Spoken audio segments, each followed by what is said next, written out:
Hai teman-teman, selamat datang di channel saya, di channel Cepul Tutorial tentunya. Kali ini saya akan membagikan aplikasi untuk melihat CCTV kota yang ada di seluruh Indonesia ya teman-teman. Kalau teman-teman ingin melihat CCTV yang kota seperti ini, atau seperti ini, teman-teman bisa langsung cek video saya.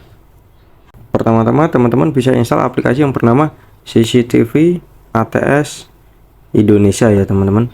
Ini aplikasi ini tersedia di Play Store dengan nama CCTV ATS Kota di Indonesia. Oke, yuk langsung kita buka aplikasinya.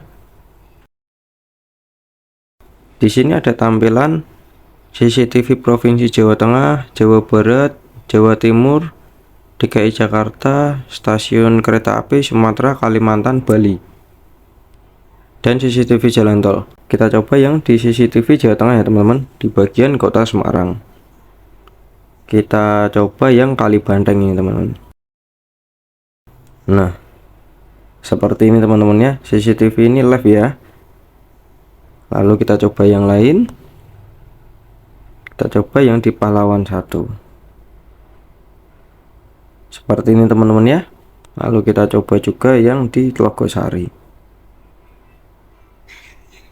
Nah, sekian tutorial dari saya, semoga bermanfaat. Ini aplikasi untuk gabut-gabut teman-teman jika punya waktu luang dan santai. Jangan lupa like, share, dan subscribe.